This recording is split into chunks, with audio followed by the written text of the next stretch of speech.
Yes, guys, what's happening? Welcome back to the channel and welcome to the live stream for the preview and predicted lineup for Brighton versus Chelsea tomorrow night.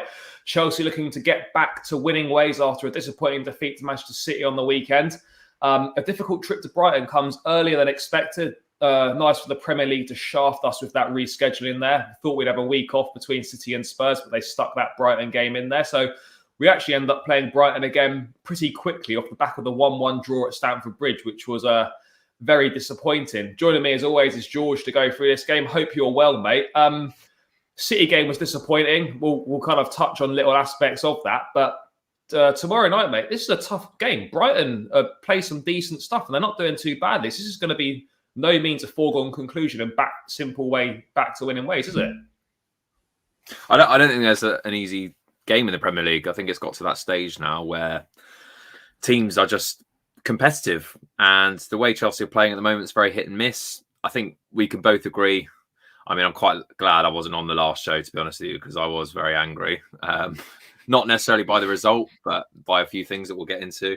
But look, we've got to put that behind us, and we have to accept that Manchester City, whatever you think of the game, they're just a better side than us. But this is a game we should be winning, no doubt about that. It's obviously still question marks on, whether we can score enough goals to see out games. That's probably been the main problem this season. And Brighton plays some great football. I mean, there's been stirring in the news lately that, the Brighton manager might be linked with the United job. I know that's a long stretch, but he's the type of manager that's really up and coming, likes to play a decent brand of football. We saw that at Stamford Bridge as well. Brighton probably deserved to win that game. They were unlucky. Definitely deserved a minimum of a draw. And it's gonna be a tough one. Yeah, it really is, mate. I mean, I just brought this stat up on screen now just because I seen it on Twitter earlier and it fascinated me. Wow. If we don't beat Brighton, we will be on a worse run of form than the one that saw Lampard sacked. I mean, I was astounded when I saw that. I mean, what are your thoughts of seeing that one, mate? It's certainly an interesting one. You sort of, when we think back to how bad things were under Frank and we were hating it, like in terms of the results and stuff. If we don't beat Brighton, this is a worse run. I know, we've won the Champions League and we're doing better in the league, etc. But it is funny how we are on a similar run again. I think the game is such fine margins where even Frank Lampard, if we had won a couple of those finals, he could still be at the club. I mean, it's literally, he wins that penalty shootout in the Super Cup, we might have a better season. He wins that FA Cup final. Things are so different, and I think Tuchel's earned that respect because of the whole Champions League thing. But not just that, the brand of football as well. So I still don't see it as erratic as the form was under Frank Lampard, because we just couldn't see a way out of the way we were playing. Whereas I think with this one, we've had enough chances to kill the games and we just haven't. So it's not panic stations yet. But yeah, that great tweet, mate. I mean, I have to say I am surprised by that. I mean, I'm just going to bring up the table. I know it's not panic stations yet, but George, just say worst case scenario tomorrow, mate, and we don't win. So obviously, whether lose or draw, standard. Are you concerned that we're going to be pulled into a battle for the top four? I know Leeds did us a favour yesterday by beating West Ham, but I brought the table up here. We're not in great form. It's one win in our last five, and it goes back more than that. Teams have got games in hand around us quite a lot. I think if Tottenham win all their games in hand, they go ahead of us. We've laughed at how badly they're doing. I know it's kind of ifs and buts, but more drop points tomorrow, and you do start to worry about potentially getting sucked into a top four battle. Well, you can't take it for granted. I think Arsenal and Tottenham are the ones to watch out for. I think Manchester United, despite, I kept backing them because of the quality that they have, but I'm not seeing anything there to suggest that they're gonna compete. I think they are going to tail away and fall up short. But Tottenham, they've got games in hand, which is obviously concerning. And Arsenal playing in very good form at the moment. I know West Ham had a difficult night against Leeds, which they'll be kicking themselves at, but I'd expect them still to tail away. But yeah, again, can't take anything for granted. And, as much as the league's gone now, our priority is to finish as high as we can. And I think it's safe to say, well, that's probably where we're going to finish and where we'd ideally like to finish, in third behind the front runners. But it is worrying, mate. The home form particularly is seriously concerning. And, if we don't beat Brighton again tomorrow, I'm not saying that, we need to change Tuchel. I think that's just that's a ridiculous statement. But what I am saying is that there are serious issues that clearly haven't been addressed. And if we can't win football matches at home against these sides, are we really closing the gap? Even I think it's almost like the Manchester United season last season. It's a bit of a false position almost if we finish quite high up the table with the amount of draws we've had at home. I don't know. It's an odd one. I would say that Tuchel coming in and winning that Champions League with the squad that we have is papered over quite a few cracks in terms of I think it's led us to believe that the squad is actually a lot better. It's not as good as we thought it was. And we've kind of got a little bit carried away. We won the Champions League. It was a great run, and that set of players did do well. But the squad, the more I've thought about it, and we've said on the channel a number of times that we thought this is one of the best squads we've ever assembled. But the longer the season's gone on and the more I've looked at it, I'm changing my mind on it quite a lot. I think the squad is really unbalanced and it lacks depth in a lot of key areas as well. Have you slightly revised your opinion on the squad in terms of, like, do you agree with what I'm saying in terms of the fact that it's actually a lot more unbalanced than you actually think it is, and in key areas, as we're finding out, it lacks depth. And I always refer to Man City's example.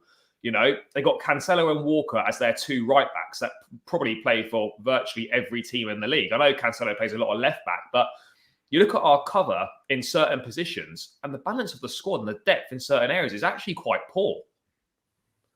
Yeah, but I mean, the City project's been there for years now. That's been years in the making. So we Tuchel's not had that much time to embed, and Chelsea as a club, as a model, never really are able to do that because we change the manager every 2-3 seasons max. So new ideas come in, players go in and out. But yeah, you're right, mate. I think there is a slight imbalance. I think we were quite naive to say that, how can this be the best squad assembled when we're not winning things? But it's.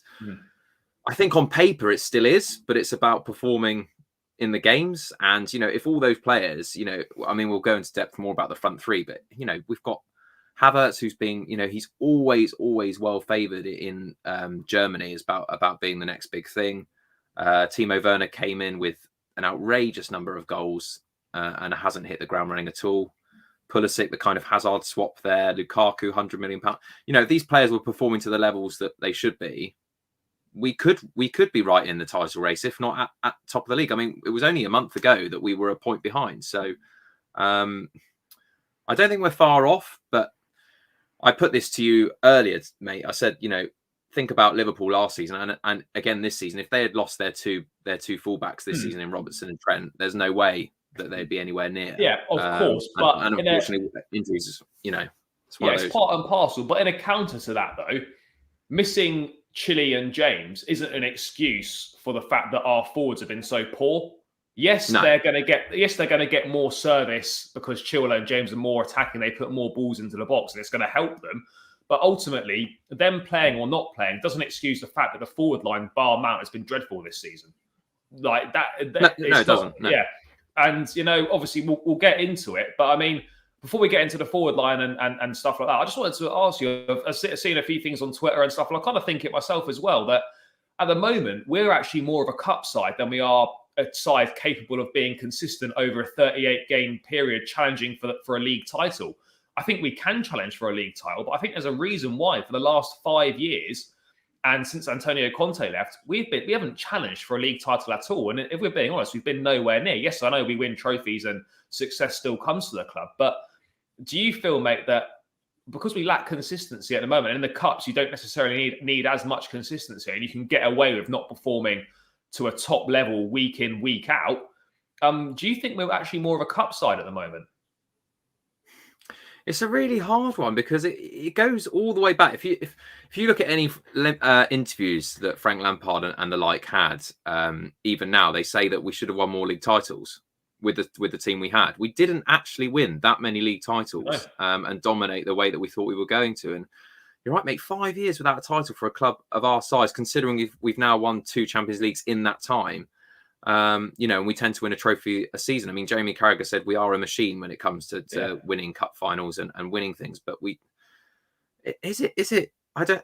We always have this blue winter period. That's just a Chelsea thing. But considering how formidable we also have a great home record, apart from maybe recently, it's a shame. We should be winning more titles, but you're right. We don't have the consistency. But what would you prefer? We've always said on the channel that a cup a season is still history being made, and you'd rather win that over finishing third or fourth. And so. Again, this season we have the potential, quite an easy potential of winning. We've won the Super Cup. Easy, easy, really. We're 2 finals away, 2 wins away from doing that. So, I don't know. But I will say though, that it comes a point where, as fans, look, we're delighted with how the club's doing, with what Tuchel's doing, the fact we're still winning trophies, making finals, etc. That's great. But there comes a point where actually the board and the fans will expect us to be challenging and for winning and winning leagues. And at the moment, we're closer. But for me, the City game and our results this season, particularly all those draws where we're dropping points, actually goes to show I still feel we're quite a long way from winning the title. I mean, we're not even challenging at the moment. So and that does need to change, because ultimately we do need to try and dominate domestically, and the league title is the centerpiece of that. And I still feel it's still quite a long way away, in my opinion. I don't know if you share those thoughts or not. Well, it hurts. I mean, to be in January and 13 points behind the leaders, it hurts. And I suppose that's what a lot of people felt when Chelsea went and blitzed, in Mourinho's first season, and couldn't drop points. And we've got to remember that this City side, are one of the best sides that the Premier League's ever produced. I mean, it's, what realistically can you do? But should we? But what I'm saying is, I'm not saying like to beat them, but should we actually be closer and running them closer? Because at the moment, it's just a no contest. Yeah, we should be closer, but we've only got ourselves to blame. You look at the results. We haven't actually lost that many games this season. We've lost home and away to the best team in the league, and we lost to West Ham in a game that we were twice in front. And we've drawn a load of games that we should have won at home. So, you look at it, even if you take away, a couple of those draws and the West Ham loss, we're right in the mix. So I don't think we're as far off as maybe the table suggests. But eventually, I think we'll get there. But the problem is, will we get there with Tuchel, and will it go backwards before it goes forwards? Again, we just need these players firing on all cylinders, and City have got the perfect balance. I mean, this is a big question, and like we were quite excited heading into this season, quite optimistic. We could actually definitely win the league this season. It started so well, got to December, and the wheels slightly fell off. And now we're out of it, middle of January, with 13 points off the top. Never say never in football, but I think, it'll take an absolute miracle for it to happen. It really would. As you said, we've still got the cups to go for, but it's just, for me, as you said, consistency, and it's just the fact that. You can point to a couple of things, consistency, as we touched on, and the fact that, City and Pep about 5 or 6 years into that project. Pep didn't win the league in his first season, but obviously they did push on. They've been a relentless machine. But he's been backed heavily in the transfer market and given what he's asked for, essentially. And that's not always what you can say of our board.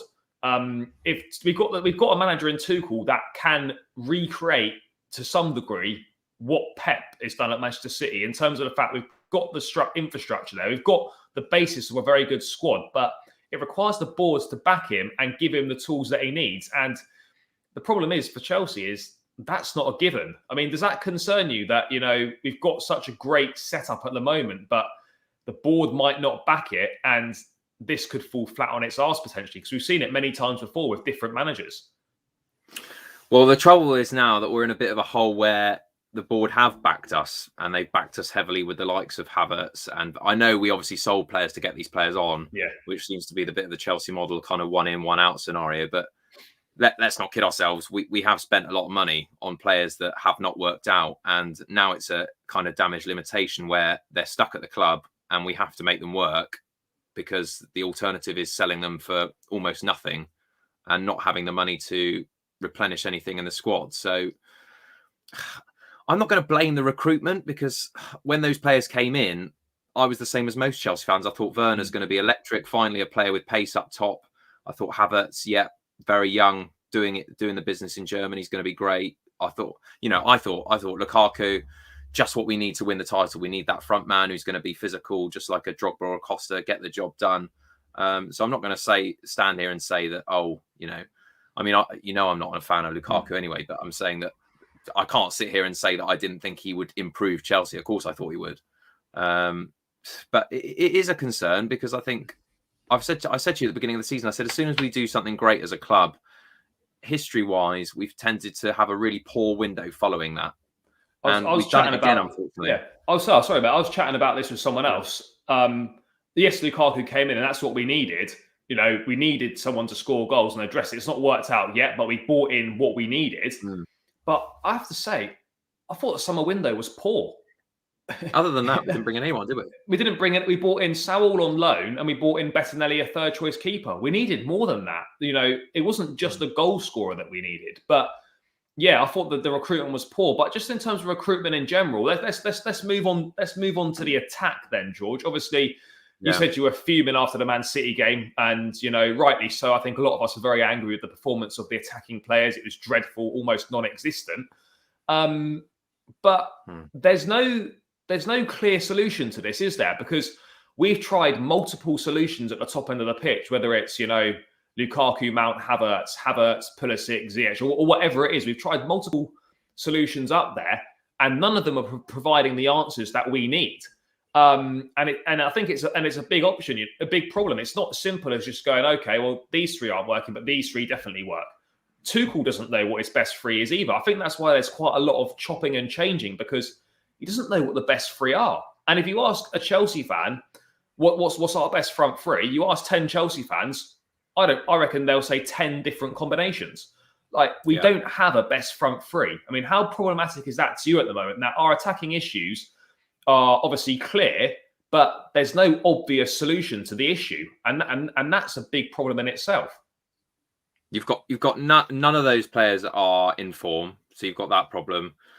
I suppose, as a player, you've got the problem of you don't know if you're in the team or not. So there's no stability there. Just like you have a back four. I know the top three are more interchangeable because it's a more luxury position, but you still need to get to know your players that you're playing with for link-up purposes. So, when Lukaku's playing up top with, two different wingers every time, it's difficult. And, I think the issue that we've also got is what you look behind it. There's no creativity apart from possibly Kovacic in the middle of the park. When you look at Manchester City, you've got if they don't get it from, they've got De Bruyne with a killer pass. They've got Kyle Walker coming in with crosses. We just don't have that. That's another thing as well. Sorry, just go as quickly say, mate. That's fine, mate. We massively miss someone like a Cesc Fabregas or a Juan Mata. I know Mata played slightly further up the pitch, but someone that is creative in midfield and can pick out a pass and unlock a defence. We haven't got anyone like that. Kante, Kovacic, Jorginho, fantastic football players. They haven't got a pass like Cesc or Mata. I think we do really miss that. Mason Mount could have that. He's still developing, but he doesn't play that deep at the moment. He's playing more advanced and probably not in his natural position. So it is a problem that there's no obvious solution to this, which makes it a bit more of a bigger issue. I've got some stats up on the screen here, mate. And it just goes to show at the moment, Jorginho's our top goal scorer again. I know we've had all of those are penalties, but it highlights the point. And whatever people think about Lukaku, at the moment, he's our second top goal scorer on 8 goals. And he's missed, 8 weeks of the season or more. He's played the least minutes out of the front three. I know we obviously got Mount and Timo. But then if we go down to these, some of them attackers are here. We've got, Hudson-Odoi, 3 goals. Pulisic, 3 goals. Havertz, 5. This is in all comps, by the way. And then it's 8, 6, and a 4. You cannot be halfway through January and not have a single player in double figures for goals. That in itself is another massive problem. We're middle of January, and yes, I know some of them have been injured for large periods, etc. You've got no one in double figures for goals. Not one attacking player. No. It makes very, very poor reading, and that is you can go ifs and buts with formations and all the rest of it, but if you look at the crux of it, that is the problem right there. We've got a wealth of attacking talent on paper, but form-wise, they're not putting in the goals, and that we can get away with it sometimes when we get the penalty or a defender pops up with a set piece and it works for a little while. But if you're going to challenge for league titles, you need someone who's definitely on double digits, if not a few. And we just don't have that. And we tried to, again, I'm not going to blame recruitment because we tried to solve that and bringing in Lukaku, thinking that was going to be the problem solved. But, he got injured. That's unfortunate. And, he's come back and we just haven't. I don't know. I think the style of play is off, and all those players that they're just not clinical enough. And unfortunately, we're stuck with it.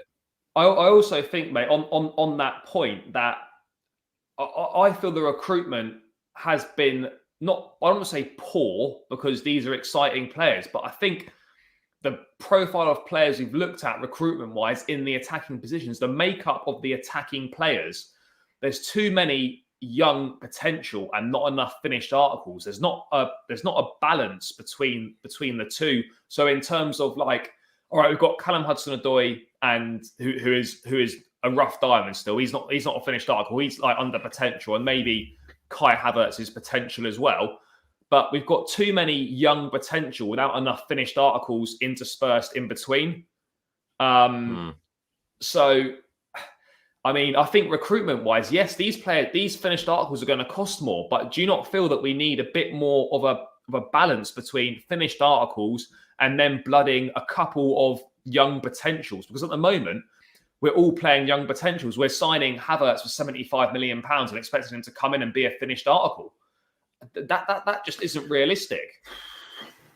It's difficult because the Chelsea model's changed, hasn't it? I mean, if you look at City now, that's essentially what Chelsea were doing in 2004 and 5, where you get the biggest, most highest profile player being talked about in the window, you get them in and they play right from the off. Yeah. That's what they've done with Jack Grealish. That's what they're doing at the moment with everyone else. Chelsea, I think, have accepted now that we can't attract. We still can attract the top end, but maybe not the best. So we have to look elsewhere, and we are this, if we're going to bring one big one in, we have to take one big one out. We did that with Eden Hazard. I know he wanted to leave, but, I don't think the finances were available. But I actually think we do have quite a good balance. I think we do have, the likes of the youth that are now experienced players like James. There's two, but no, I don't mean defensively. I mean just solely attacking wise. Oh, well, yeah. Okay, solely attacking based then, yeah. There's too much potential not being realised, and there's not enough finished articles. The only finished article, but I mean, Lukaku finished article. Hakim Ziyech, Hakim Ziyech is a finished article, but it's not working. Werner's 25. He's not really young potential. That isn't working. Pulisic not working. Callum Hudson-Odoi isn't particularly working, but he's 21. He's young. He's one of those that you wouldn't. There's not many 21-year-olds that are tearing it up for their sides on a regular basis. There's a few, but there's not many. You've got Mason. But we're not the only. We're not. No, but we're not the only club. What I'm saying is, we're not the only club. I mean, you look at Sancho. But we need more finished articles though. At the moment, I just feel like we're looking at too many young players that could be good in a few years' time. That's not good enough for us. But this is the trouble is who realistically we got Lukaku, which was the next best alternative we possibly could have got. Yeah, but that's obviously that's the next issue. That's the other issue. Who do you go for, and can we? Are we an attractive enough proposition for them to pick us over, say, a Real Madrid or a PSG or a Barcelona and whatnot? That's a separate conversation. But I just feel that perhaps we need a few more finished articles in that final third. But I mean, just kind of rounding out this attackers conversation before we head into the starting lineup. What do you think the answer is, mate? Because there is no clear answer. Do you persevere with what we've got, or do we try and switch it up again? Because whatever combination seems to play, it just isn't working. It depends what you mean by isn't working, because I think the evidence is on the pitch. We're not scoring the goals, and we're not creating the. But it's the levels, isn't it? At the moment, it's not working, but we can still finish easily, even if it's not working, in the top four and win a couple of cups with this team, regardless. So then you look at, the 2-3 year plan and think, well, if we want to challenge for leagues, well, you know what my solution is, mate. And obviously you see it as a bit erratic, but I don't think Lukaku was the answer. I think it was a second choice that we had to go for because of the pressure of we needed a centre forward to score goals. Couldn't get Haaland because we couldn't afford him. Whether he even wanted to come to Chelsea, that's another matter. And Lukaku was the only. He was the only option, so I'm not blaming. He was the most available number 9. He was the only option really. If you look at it, Haaland was a no-go, and so was Kane. So the only thing I'll support Lukaku with, if we didn't go for him and said did a Klopp thing where we said we'll get Haaland next year, but we won't go for Lukaku this year. You take away his 8 goals, albeit they're only 8 goals. Look where we would be now, fucked. Even worse. We would be even worse. I'll give him one bit of positive, which I'll say that he brought a lift around the team. And if he does get firing, I mean, we've seen it. He can score goals, but and that's the thing for me though. I know people don't like Lukaku, but you take him out, he scores. Who's scoring the goals? No one. No, he's a natural finisher, and he's our best goal scorer. You don't play him. No one else is a goal scorer really, and that's another issue in itself as well. Looking at wide forwards, I know we tuck them in slightly, but Mane and Salah bundle bags and bags of goals. City's wide players chip in. Sterling, Foden, Mahrez, etc. They all chip in with a lot of goals. Can you tell me that it'd be a dream scenario? We won't get at the moment Pulisic, Havertz, Werner, Ziyech. We'll be lucky if any of them get anywhere near 12 goals in all comps this season. We don't have wide players that chip in with goals. And I think that highlights Lukaku perhaps not firing even more because he was brought in to score the goals that the other guys weren't scoring. That's why he had to come in. So I think it gets highlighted even more because those wide players don't actually score. And then when you bring the centre forward in to score the goals and he's not scoring the goals, then it looks even worse. Oh, it does. But the pressure's there, and rightly so. He's coming, he doesn't set the price tag. Of course he doesn't. But Andy Cole put it really well in the Sunday supplement this week and said, he's brought in, he might only get one chance in those big games. Yeah. And he did against Manchester City. And he didn't take it. Yeah, and that's the difference. He's got to put it away. It's as simple as that. I mean, and I know football doesn't work like that. But no one else would have put that away. Let's be honest. None of our attackers would have scored that. I think we've had strikers before that would have put it away. Oh, no, beforehand. But I mean, in this current squad, if you wanted one of our attackers for that chance to fall to, it would have been him. You wouldn't have felt confident with anyone else taking that. I wouldn't. But what I will say is, before we get onto the lineup, which we will get onto very shortly, with Lukaku, for me, has to do better. I thought really, really poor. Awful on the weekend. It was awful. Body language was poor. But what I will say is it wasn't just him. All the attackers. Ziyech was dog shit. Pulisic was dog shit as well. But what I will say is that Lukaku makes runs. He makes good runs, but no one is picking those runs out with a pass. I don't know what it is. We're not picking runs out of the pass. And particularly highlighted on the weekend, we're getting the balls in wide areas. None of those wide players are putting balls into the box. Why are we not doing that? And you can say, we don't put balls into the box. When we signed Lukaku, we knew what we were signing. We knew what he was. He's a penalty box striker. He's a goal scorer. He's a physical presence at the top end of the pitch. Put balls into the box. Something might happen. You might get a knockdown or just something. Why don't we put balls into the box? We don't have players that pick his part pick passes out to match his runs. He made some good runs against City. I'm not sure if you saw the match of the day analysis on it. I thought it was a very good piece. And there was a couple of freeze frames they used where Lukaku's in a great position. There's a nice pass to play for that run. It's not played. And this has been a problem for a long time. We don't have progressive passes that play the ball forward and take on a bit of a risky pass. That's why I think we miss someone so much, like a Fabregas, like a Juan Mata, that can pick that pass. I don't think we have someone that picks a pass like that. So whilst Lukaku was awful and he's not been good enough, he's not being helped by the fact that the players around him have been shit as well. It's not as simple as take Lukaku out the starting lineup and these problems are fixed, because they're not. Well, maybe it is a one thing I did take from his interview that he said was that the style of play is not the way we want to play. So this not crossing into the box thing has got to have been come from the manager, because they've been in great positions where, like you said, they could put balls into the box, just whip them in 50-50. He might get a head on it, might get a toe on it. Yeah. Where we're actually consciously not doing it, where we're in positions and then cut back. It must be an instruction from the manager not to do that. But then when we've played Pulisic in false 9, we've been whipping balls into the box. I don't get it.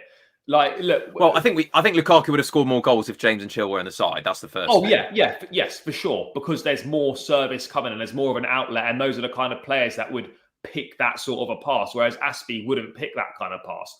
But what I'm saying is, like, it's not helping the fact that we're not trying these passes and we're not playing to his perceived strengths. He's got to do a lot more to fit into our system, of course, but he can't magic the chances out of nothing for himself. He's got to have some sort of service from elsewhere on the pitch, and we're just not receiving that.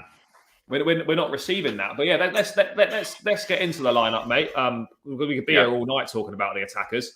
Let's get into that lineup. I'll just bring it up on the screen. Obviously, starting in goal, mate. Very straightforward, isn't it? I mean, before we get to that, formation-wise, team news today from Tuchel. No new injuries, and the same players are missing. So there's still no Chalobah, no Christensen with COVID, and there's no Chile and no Reece James. I mean, with that news, George, are you still going back 3 tomorrow, or do you think we could see a back 4? No, I think it'll be back 3. I can't see him changing it just for this game. And I actually, as much as I know the light was on Lukaku, but I actually thought we played pretty. I wouldn't say all right. We didn't play well. I thought we defended well, and we did play defensively well.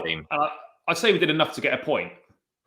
Oh yeah, if we took the chances, we could have got a point. So I don't think we played awful against Manchester City. Attacking-wise, we were awful. Defensively, we were good. Well, we weren't clinical enough. We created the chances we needed in an away game against the best side in the league to get a point. Simple as that. So we've got obviously Kepa in goal. I thought he played well against City as well. He's actually been a very solid performer for us. So and obviously he's going to play again tomorrow night. No issues with him playing. Back 3 then, mate. It's pretty much going to be the same as the City game, isn't it? We've got no one else available. The only slight thing I would say is, mate, do you think he's going to persist with Aspie at wing back, or do we think against Brighton we could perhaps see Callum Hudson-Odoi or Pulisic at wing back maybe? Because I think Malang Sarr will play again just because he's a lot younger and he didn't actually play that badly either. So yeah, just a couple on those 2 questions. Back 3. Obviously, you're keeping it the same against City. And do you put Aspie or someone else at right back? Well, if I did my research, I probably would have tried to find the lineup of the last game because we did have defensive problems against Brighton. So he'll be looking at that and wondering what he needs to do to change this up. But personally, I would go with Aspie because, I don't think the defensive performance was that bad at all, actually. We limited them to very few chances. So I haven't got a bad word to say about the defensive performance against Manchester City. I just think they did very well on the press, and we got caught out by it and a great goal in the end. I mean, have you been impressed by Malang? Sorry, before we move to the fullbacks, you've been quite impressed by Malang Sarr recently. I thought he actually coped really well against Sterling. As tricky as he is, and he did have moments where he got past Alonso and Sarr. I thought both of them together on that left hand side coped quite well against him. In all fairness, again, I don't think he had too many chances. And it's a big game and it's a big ask. I know he's got experience alongside him, but it's a big ask to play in a game like that and play that well. So I think the back 3, 5, whatever you want to call it. I think it'll be exactly the same again. Well, it will definitely be Alonso at left back, that's for sure. There's no one else. No. I mean, I guess the only thing that's slightly up for debate with you, mate, is potentially will he go with an attacker at wing back rather than Aspie? I guess everything else pretty much picks itself. I mean, I would be surprised if Sarr got dropped. I know it's 2 games in quick succession, but Thiago Silva's done that before and he's shown that if he's fit, he's going to play. So I would expect him to play really. But But yeah, I think the back six really, keeper and the defenders, almost picks itself. Midfield 2 then is where it gets interesting. We've got Tottenham at the weekend. We've seen history showing us this season that when Kante plays 2 games in quick succession, it doesn't tend to end well. He's picked up a number of knocks when we've tried to play him in back-to-back games in a space of a few days. Having said that, George, would you take the risk on him, or do you feel that we can leave him on the bench for this one with Tottenham on the weekend coming up? Oh, such a tough one. Now you've presented all of those facts. I think it's a tough one because I think we can win this game without him. But again, if it goes wrong and he's not playing, then Tuchel's going to get an absolute barrage of abuse. So, I mean, would you play him? Would you start him tomorrow? For me, he's the same as Silva. I think if he comes to me as a manager and says he's fit to play, I play him. Simple as that. But so on that basis, I think he would play. But it's just that, like you said, the days to be able to recover. Has he had enough? Is this more important than Tottenham? I suppose in a way it is, because we need to take every game as it comes now and win games. So I don't know, mate. What do you think? I think he plays. But we have options. I personally wouldn't risk him from the off. I don't think we. I can see that. Really, I don't think we need him in this game in terms of, not that we don't need him because he's like not good enough. I just don't think we need him because I think we've got ample options that we can kind of get by against Brighton without him. I have a feeling he didn't play in the last Brighton game. No, he didn't, mate. He came on to shore things up, and then we let that Danny Welbeck equaliser in. But I think we were getting dominated without him, which was a problem. I'd go. Joe, let's just do it. Jorginho could come back in. I think let's go with that one. I think Jorginho will come back in. I don't know who will come back in for, but I think Jorginho will come back in. So let's put Jorginho in. Because he didn't play against City. I think we'll freshen things up a little bit in there. But yeah, George, it's just a case of, for you, mate, what do you think? Kante, Kovacic, Loftus-Cheek, maybe? I don't think he's got the faith for Loftus-Cheek to play from the start anymore. No, not for me. I think he's more of an impact player that will come on when the game's pretty much done. I don't know how many times he's gone Jorginho and Kante, Jorginho and Kovacic as a 2. A few times. I just don't know who's best placed to play more minutes. I know Kovacic's been injured for a while. I don't know. Should we just go Kante? I think it's a tough one. It's a tough one. Let's put Kante in, but equally, I wouldn't be surprised. I mean, I don't really think Tuchel should risk him, but if Kante's fit to play, then he plays, I guess. And it's a Tuesday night, and we're not playing till a Sunday, so I suppose in recovery, the other end, it's not as bad. Yeah. Right, mate. This is the fun part now. What do we do here? Because as we touched on earlier in the stream, like whatever option we do, it hasn't really worked. And based on Sunday's performance, you could say that. Well, definitely say that Saturday's performance. None of that front three deserved to start after the shit they turned in on Saturday against City. I don't expect to see Christian Pulisic or Hakim Ziyech start. So, George, in those wide positions, what do you think? Do you think Callum Hudson and Mason Mount to come back in for sure? Yeah, well, look, I said in the City preview that Mount should start, and I thought it was a big mistake that he didn't. And I know hindsight's a wonderful thing, and I mean, we could also say Mount could have started, and we could have been served up that shit that we were served up. So yeah, and he didn't do anything particularly great when he came on. I know the game it was still 10 minutes. Mount is shooing on that right hand side to start for you. Definitely for me. Yeah, I think it has to be. Moving to the left hand side, I mean, I think it's clear to see that. Would you agree with me, mate? We're not going to see Pulisic or Ziyech from the off in this game. So. With that, then, what do you go with? Do you go Havertz? Do you go Callum Hudson-Odoi? Do you go Timo Werner?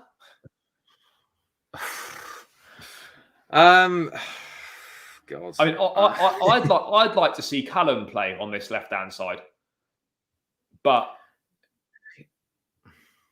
I think he's probably the most assured finisher we have.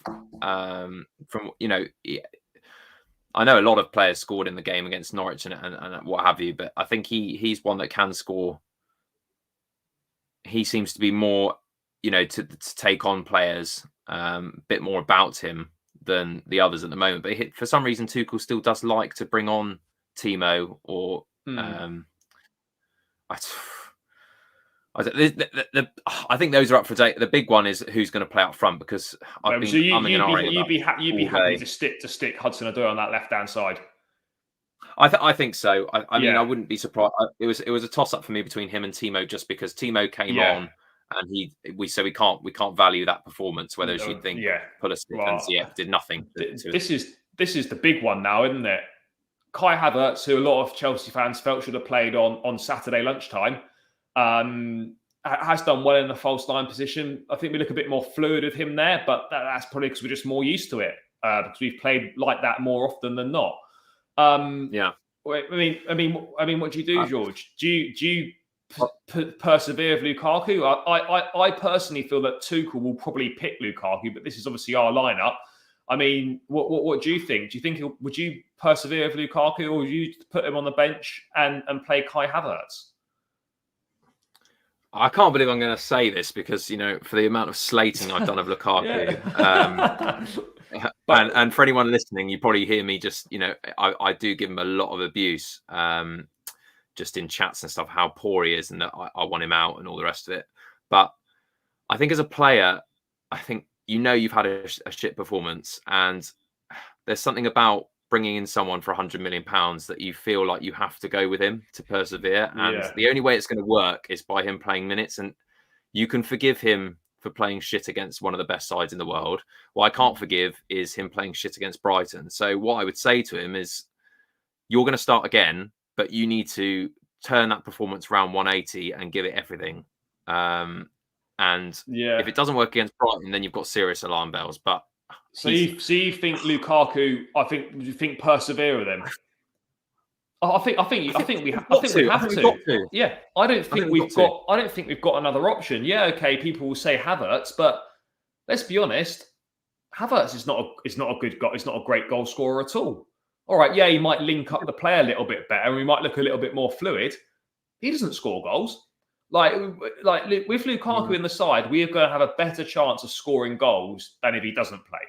I know when he was injured, we obviously won games and we scored goals without him. Of course we did, but we had a lot of goals from the wing back areas as well, which massively helped, which we don't have at the moment. So I think we need to stick with him. I think we have to. I think actually, and if that is the front three that is picked, and obviously it might not be, but I think he'll have more success with balls into the box from those two.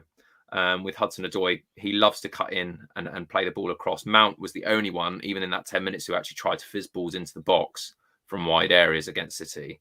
And he likes to do that as well. So I think he would have more success. And you're right, mate. I think the issue you've got is it's a man management game now, because players will be looking around thinking, well, how shit does someone need to play for me to then get a start? Like Timo Werner, for example, because, Lukaku can't have got any worse. And yet he'll play. If he starts tomorrow, what does that tell you about the rest of the players? Yeah, but we brought him in to score goals, and he's got to play. For me, I feel we're going to have a better chance of scoring goals with him on the pitch than with him not on the pitch. So, and did he play against Brighton a lot? I don't think he did. Yeah, he did. He scored the header against Brighton. Yeah, he scored our goal. Yeah.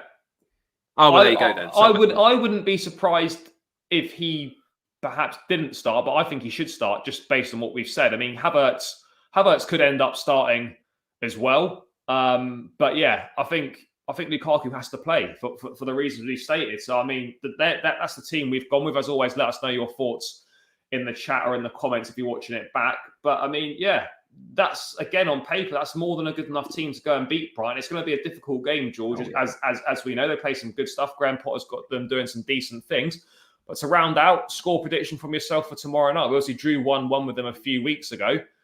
Are you expecting us to go one better and win tomorrow night? Or do you think we could be struggling again? Well, I hate to say it, but it rests on the performance of Lukaku again. I really do think so. Because those players on there, again, none of them are in form. So you're looking at one player to kind of get you the goals. Tough one. I think we can win this one. I think we need to win this one, and I'll probably go 2-1. I think it'll be tight. We might keep a clean sheet, but I still think we're sometimes a bit reluctant at the back. I'll go 2-1. I think we will just about do them. I'm gonna go for a scrappy 1-0. I think it's going to be a tight game, not many goals in it, and we're going to have to grind something out. But we're going for 2 Chelsea wins. Hopefully tomorrow night the boys can do us proud and we can get back to winning ways again. But yeah, guys, thank you so much for tuning in live. If you watch live, really appreciate all of your support. If you're watching it back, hope you enjoy it. Make sure you smash a like on this video. Please do subscribe to the channel. We're looking to hit 300 subscribers by the end of the month. So yeah, keep clicking that subscribe button. Appreciate all of your support, guys. And yeah, keep doing your thing. Subscribe button, smashing a like on the video. Hopefully Chelsea can do us proud tomorrow with a win, and we will catch you in the match reaction on Wednesday lunchtime. Cheers, guys.